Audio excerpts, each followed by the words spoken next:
Hello friends, welcome to my YouTube channel. So today in this video I am going to show you how to enable or disable the video autoplay on the App Store in this device.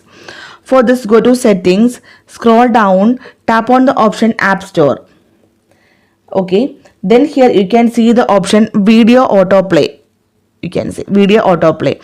Automatically play app review video in the App Store. This is video autoplay. Tap on this one. If you want to enable this one, just turn on this one. If you want to view the video autoplay only while using Wi-Fi, then turn on this one. If you want to disable this one, turn off this one. Okay, if you select the option on, then when your mobile data is enabled or if you connected to any Wi-Fi, then it will play it. And this is for only for the Wi-Fi. This is for turn off this video autoplay. So simply in this way you can enable or disable the video autoplay on App Store in this device.